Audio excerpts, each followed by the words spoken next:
ಎಲ್ಲ ಐತಲ್ಲಿ ಹೋಟೆಲ್ ಊಟ ಮಾಡ್ಲಿಕ್ಕೆ ನಾನ್ ವೆಜ್ ಹೋಟೆಲ್ ಊಟ ಮಾಡಲ್ಲ ನಾನು.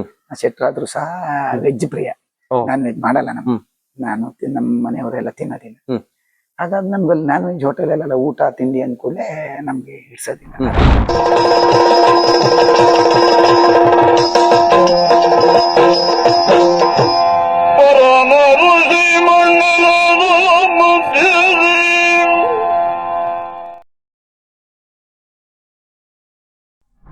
ಅವ್ರು ಒಂದು 15-20 ಕ್ಯಾಂಪ್ ಮಾಡಿ ಬಂದ್ರು. ಹಬ್ಬಕ್ಕೆ ಎಲ್ಲ ಮೇಳಗಳು ಇಲ್ಲಿ ಇರ್ಬೇಕು. ಹಬ್ಬ ಟೈಮಿಗೆ ಫೆಬ್ರವರಿ ಈಗ 5 ಮೇಳ, ನಾಳೆ ಹಬ್ಬ ಆದ್ರೆ ಇವತ್ತೆಲ್ಲ ಬಂದ್ಬಿಡ್ತೀವಿ. 2 ದಿನ ರಜೆ ಇರುತ್ತೆ. ಒಂದಿನ ಆ ಯಕ್ಷಗಾನ ಇರುತ್ತೆ. ಆ ಯಕ್ಷಗಾನಕ್ಕೆ ಎಲ್ಲರೂ ಭಾಗವಹಿಸ್ಬೇಕು. ರಂಗಸ್ಥಳ ಇಲ್ಲ ಅಲ್ಲಿ, ಒಂದೇ ರಂಗಸ್ಥಳವೇ ಇಲ್ಲ ಅಲ್ಲಿ. ಇದು ಹೋಮದ ಒಂದು ಚೌಕ ಇದೆ, ಆ ಚೌಕದಲ್ಲಿ ದೇವಿ ಎದುರುಗಡೆನೆ ಅದು ಸೇವೆ.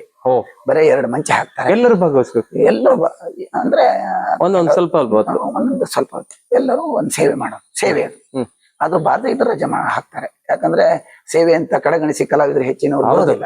ಅವಾಗ ಇಲ್ಲಿ ದೇವಸ್ಥಾನದಲ್ಲಿ ಸೇವೆ ಮಾಡೋಕ್ ತೊಂದರೆ ಆಗತ್ತೆ. ಅದಕ್ಕಾಗಿ ಅವತ್ತು ಯಾರು ಬರ್ಲಿಲ್ಲ ಅವ್ರಿಗೆ ಕಡ್ಡಾಯ ರಜೆ ಮಾಡಿ. ಮೊದ್ಲು ರಜೆ ಹಾಕ್ತಾ ಇರ್ಲಿಲ್ಲ. ಈ ಕಲಾವಿದರು ಹೆಚ್ಚಾಗಿ ಅದನ್ನ ದುರುಪಯೋಗ ಮಾಡ್ಕೊಂಡು ಅಂದ್ರೆ ಬರೋದೇ ಇಲ್ಲ. ಸೇವೆ ಎಲ್ಲ ಹೋಗ್ದಿವಿ, ರಜೆ ಹಾಕಲ್ಲ ಮತ್ತೆ ಬರೋದೇ ಇಲ್ಲ. ಅವಾಗ ಇಲ್ಲಿ ಸೇವೆಗೆ ವಿಘ್ನ ಆಯ್ತು.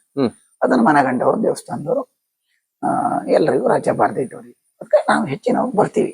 ಕೆಲಸ ಜಾಸ್ತಿ ಒತ್ತಡ ಇದ್ದವರು, ಬೇರೆ ಕಡೆ ಎಲ್ಲಾದ್ರೂ ಹೋಗೋರು, 1-3 ದಿನ ಬಿಡು ತಗೊಂಡು ತಿರುಗಾಟ ಗಿರಾಟ ಮಾಡೋರು, ಫಂಕ್ಷನ್ ಇದ್ದವರೆಲ್ಲ ರಜೆ ಮಾಡ್ತಾರೆ. ಇಲ್ಲಿ ರಜೆ ಬೀಳತ್ತೆ. ಅಂದ್ರೆ ಈಗ ಅದ್ರ ನಂತರ ಮತ್ತೆ ಹೋಗ್ತೀವಿ ಘಟ್ಟಕ್ಕೆ ಹೋಗಿ ಮಾರ್ಚ್ 31 ತನಕ ಮುಗಿಸಿ ಏಪ್ರಿಲ್ 1 ಕೆಳಗೆ ಬರ್ತೀವಿ. ಅಂದ್ರೆ ಘಟ್ಟದ ಮೇಲೆ ಹೇಗೆ ಸರ್ ಒಂದು ರೆಸ್ಪಾನ್ಸ್? ಭಾರಿ ಚೆನ್ನಾಗಿದೆ. ಮಂದರ್ತಿ ತಾಯಿ ಅಂತ ನಮ್ ಬಸ್ಸು ಅವ್ರ ಆಟೋದ ಮನೆ ಹತ್ರ ಈಗ ಹೋಗ್ತಾನೆ, ಅವ್ರ ಗೇಟ್ ದಾಟೋದಿಲ್ಲ, ಅದ್ರ ಒಳಗೆ ಬಸ್ಸಿ ಪೂಜೆ ಮಾಡಿ ಒಳಗೆ. ಇಲ್ಲಿ ಘಟ್ಟದ ಕೆಳಕ್ಕಿಂತನೂ ಅಲ್ಲಿ ವೈಭವ ಹೆಚ್ಚು.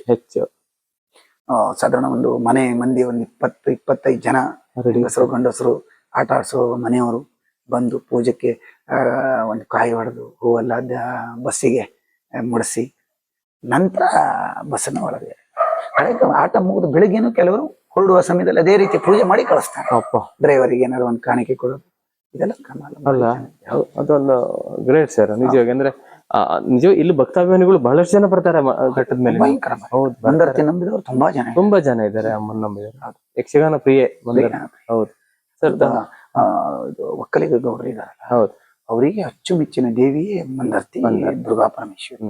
ಅವ್ರು ಏನಾದ್ರೂ ಒಂದು ಜಾಗ ತಗೊಳ್ಳೋದಿದ್ರಿ, ಅಲ್ಲಿ ಮನೆ ಮಾಡೋದಿರ್ಲಿ, ಮಕ್ಕಳಿಗೆ ಮದುವೆ ಇರ್ಲಿ, ಒಂದು ಸಂತಾನ ಪ್ರಾಪ್ತಿ ಇರ್ಬೋದು, ಯಾವ್ದಕ್ಕಾದ್ರೂ ಒಂದು ಸ್ಮರಣೆ ಮಂದರ್ತಿ ದುರ್ಗಾ ಪರಮೇಶ್ವರಿ ಮಾಡ್ತಾರೆ. ಇಲ್ಲಿನಕ್ಕಿಂತನೂ ಅಲೆ ಹೆಚ್ಚಿದೆ.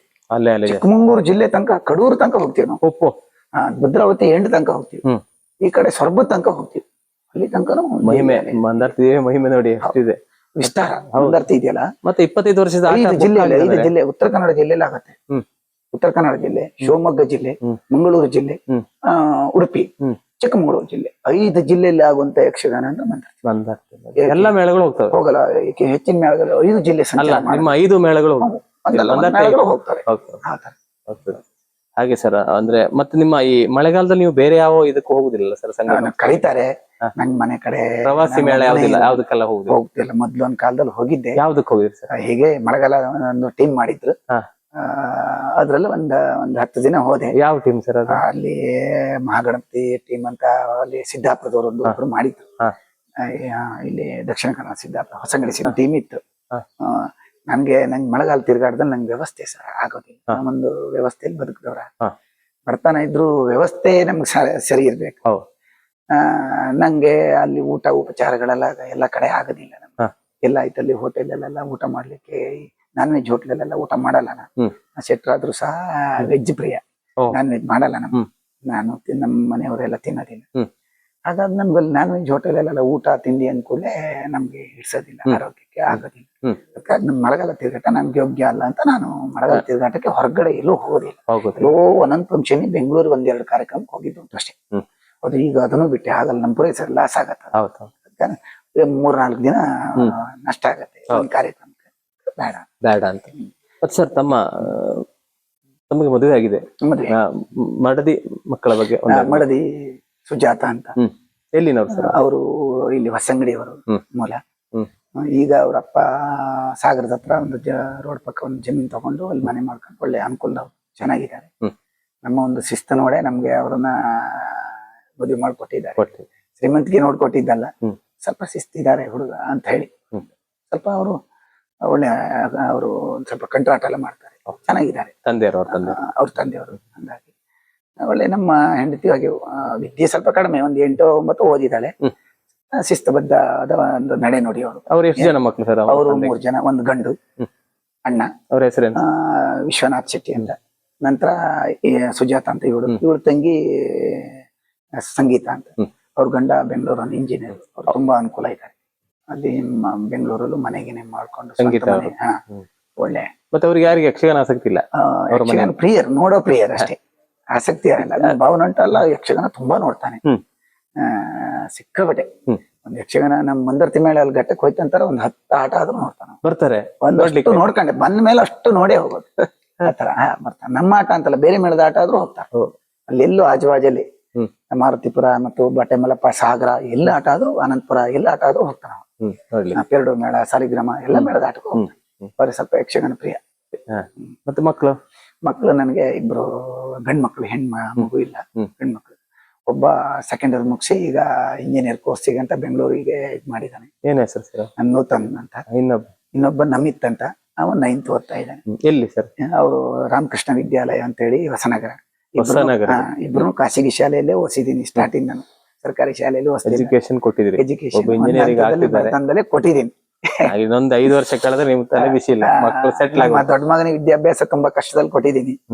ಎಕ್ಸೆಲ್ PU ಕಾಲೇಜ್ ಕೇಳಿರ್ಬೋದು ನೀವು, ಗೋವಿನಕೆರೆ. ತುಂಬಾ ಕಾಸ್ಟ್ಲಿ ಕಾಲೇಜ್. ಅದ್ರಲ್ಲೇ ಫಸ್ಟ್ ಇಯರ್ ಸೆಕೆಂಡ್ ಇಯರ್ ಓದಿಸಿದೀನಿ. ತುಂಬಾ ಬಜೆಟ್ ಅದು, 2 ವರ್ಷಕ್ಕೆ ತುಂಬಾ ತಗೊಂಡಿದ್ದಾರೆ. ಒಳ್ಳೆ ಎಜುಕೇಶನ್ ಕೊಟ್ಟಿದ್ದಾರೆ. ಚೆನ್ನಾಗಿ ಕೊಟ್ಟಿದ್ದಾರೆ. ಸ್ಟ್ರಿಕ್ಟ್ ಎಲ್ಲ ಚೆನ್ನಾಗಿತ್ತಂತ ಅವನೇ ಆಯ್ಕೆ ಮಾಡಿದ್ದಾನೆ. ಅದೇ ಕಾಲೇಜ್ ಬೇಕು ತಂದೆ ಅಂತ ಹೇಳಿ. ಆಯ್ತು, ಕಷ್ಟ ಎಷ್ಟೇ ಆದ್ರೂ ಇಲ್ಲ, ಕಾಲೇಜಲ್ಲಿ ಓದೋದ್ ನೋಡ್ಕೊ, 2 ವರ್ಷ ಮುಗಿಸೋದ್ ನೋಡ್ಕೊ, ದುಡ್ಡಿನ ವ್ಯವಸ್ಥೆ ಈ ಕಷ್ಟ ಆದ್ರೂ ಮಾಡ್ತೀನಿ ಅಂದಿತ್ತು. ಮಾಡಿದೆ ದುಡ್ಡಿನ ವ್ಯವಸ್ಥೆ. 2 ವರ್ಷ ಪೂರೈಸಿ ಬಂದ. ಕೆಲವು ಹುಡುಗರೆಲ್ಲ 2 ವರ್ಷ ಪೂರೈಸ್ಲಿಕ್ಕೆ ಆಗದೇನೆ ಮನೆಗೆ ಹೋದ್ರು. ಅಷ್ಟು ಸ್ಟ್ರಿಕ್ಟ್ ಇತ್ತು ಆ ಕಾಲೇಜ್. ಮತ್ತೆ ನಿಮ್ಮ ಸಪೋರ್ಟ್ ಹೇಗೆ? ನಿಮ್ಮ ಮಡದಿ ಮಕ್ಕಳ ಸಪೋರ್ಟ್ ಯಕ್ಷಗಾನಕ್ಕೆ ಸಪೋರ್ಟ್? ಈ ಕಡೆ ಬರ್ತೀರಿ, ಅವರೆಲ್ಲ ಮನೆ ನೋಡ್ಕೊಳ್ತಾರೆ. ನನಗೆ ಊಟ ಉಪಚಾರಗಳು ಅಥವಾ ವಸನಗಳು ನಾವು ಹೋದ ಕೂಡಲೇ ನನಗೆ ವ್ಯವಸ್ಥೆ ರೆಡಿ ಇರುತ್ತೆ. ಈ ಬಟ್ಟೆಯನ್ನು ತಗೊಂಡು ಇಡೋದು, ಮತ್ತೊಂದು ಬಟ್ಟೆಯನ್ನ ತಗೊಂಡು ರೆಡಿ ಆಗಿರ್ತದೆ, ರೆಡಿ ಮಾಡಿ ಇಟ್ಟಿರ್ತಾರೆ. ಅದಕ್ಕೆಲ್ಲ ಸುಳ್ಳು ವ್ಯವಸ್ಥೆ, ಬಾಳ ಶಿಸ್ತು. ಮತ್ತೆ ನೀವು ಇಲ್ಲಿ ಬಂದ್ರಿ, ಈಗ ಮಳೆಗಾಲಕ್ಕೆ 1 ತಿಂಗಳು ಬಂದ್ರೆ 1 ತಿಂಗಳು ಬಂದು ಯಾವ್ದು ಬಟ್ಟೆ ಬರೀ ಒಕ್ಕೊಳ್ಳೋದು ಇವೆಲ್ಲ ಕೇಳೋಂಗಿಲ್ಲ. 4 ದಿನಕ್ಕೆ 5 ದಿನಕ್ಕೆ ಮನೆ ನಡೆದು ಬಿಡ್ತೀನಿ. ಎಲ್ಲ ತಗೊಂಡು ಹಾಕ್ತೀನಿ, ಬೇರೆ ಬಟ್ಟೆ ತಗೊಂಡು ಬಂದ್ಬಿಡ್ತೀನಿ. ಇಲ್ಲೇ ನೀವು ಹೋಗಿದ್ದಂತ ವ್ಯವಸ್ಥೆಗಳೇ. ಇಲ್ಲಿಗ ನೀವು ಇಲ್ಲಿ ಬಂದ್ರು, ಮಳೆಗಾಲಕ್ಕೆ ಇಲ್ಲಿ ಬಂದ್ರು ಹಾಗೆ? ಈಗ 4 ದಿನಕ್ಕೆ 5 ದಿನಕ್ಕೆ ಮನೆಗೆ ಹೋಗ್ತೀನಿ. ವಸ್ತ್ರ ಎಲ್ಲ ರೆಡಿ ಇರುತ್ತೆ ಬೇರೆದು, ಅದನ್ನ ತಗೊಂಡೆ ಬಸ್ ಹತ್ಕೊಂಡು ಹೋಗ್ತೀರಾ? ವೆಹಿಕಲ್ ಹೋಗೋದು ಸ್ವಲ್ಪ ಕಡಿಮೆ, ಕಷ್ಟ, ರಿಸ್ಕ್ ಇದೆ ಸರ್. ರಿಸ್ಕ್. ಮತ್ತೆ ದೇವಸ್ಥಾನದವರು ಅವರು ಯಾಕೆ ಹೋಗ್ತೀರಿ ಕೇಳೋದು, ಇವೆಲ್ಲ ರಿಸ್ಕ್. ಅವ್ರಿಗೆ ಜವಾಬ್ದಾರಿ ಇದೆ ಅಲ್ಲ ಪಾಪ, ಕೆಲಸ ಮಾಡ್ತಾರ. ಅದೇ ಹಾಗೆ ಸರ್, ತಮ್ಮ ಕೊನೆಯದಾಗಿ ತಮ್ಮ ಈ ಪ್ರಶಸ್ತಿ ಪುರಸ್ಕಾರಗಳ ಬಗ್ಗೆ. ಪ್ರಶಸ್ತಿ ಕಾರಣಗಿರಿ ಪ್ರತಿಷ್ಠಾನ ಅಂತ, ನೀವು ಸಿದ್ಧಿವಿನಾಯಕ ಕಾರಣಗಿರಿ ಗೊತ್ತಾಯ್ತು ಸರ್, ಪ್ರಖ್ಯಾತಿ ದೇವಸ್ಥಾನ. ಹೌದು, ಹೆದ್ಲಿ ಹತ್ರ. ಹೆದ್ಲಿ. ಆ ದೇವಸ್ಥಾನದ ಒಂದು ಪ್ರಶಸ್ತಿ ಕೊಟ್ಟಿದ್ರು. ಮತ್ತೆ ಒಂದು ನಾಗರಕೊಳಗೆ ಪ್ರತಿಷ್ಠಾನ ಅಂತ ಒಂದು ಈ ಸರ್ಕಾರದ ಕಾರ್ಯಕ್ರಮ ಎಲ್ಲ ಮಾಡ್ತಾನೆ ದೇವೇಂದ್ರ ಅಂತ, ಅದರ ಮೇನು ಉಸ್ತುವಾರಿ, ಅವರಿಂದ ಒಂದು ಸನ್ಮಾನ ಆಗಿತ್ತು. ಮತ್ತೆ ಖಾಯಂ ಒಂದು ನಾವು ಹಸಿರುಮಕ್ಕಿ ಹತ್ರ ಒಂದು ಸಾಗರದ ಹತ್ರ ಈಚೆಗೆ KB ಸರ್ಕಲ್ ಹತ್ರ ಒಂದು ತಾಳ್ಮದ್ಲಿಗೆ ಹೋಗ್ತೇವೆ. ಅವರು 40 ವರ್ಷದಿಂದ ತಾಳ್ಮದ್ಲಿ ಮಾಡ್ತಿದ್ರು.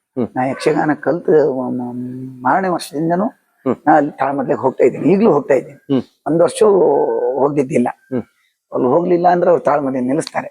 ಆ ಉದ್ದೇಶಕ್ಕಾಗಿ ಹೋಗ್ತಾ ಇದ್ದೀವಿ.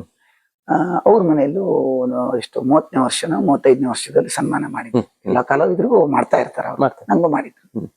3-4 ಕಡೆ. ಮತ್ತೆ ಇಲ್ಲಿ ನಮ್ಮ ನಂದಿಕೇಶ್ವರ ಮೆಕ್ಕೆಘಟ್ಟ ಅಲ್ಲ, ಆಚೆಗೆ ನಮ್ಮ ಇವ್ರದ್ದು ಎಲ್ಲ ಅಂತ ಹೇಳಿದ್ರೆ ಅಲ್ಲಿ ಕಕ್ಕುಂಜಿ ಹತ್ರ ಒಂದು ದೇವಸ್ಥಾನದ್ದು ಒಂದು ಸನ್ಮಾನ ಆಗಿತ್ತು. ಮತ್ತೆ ಬೇರೆ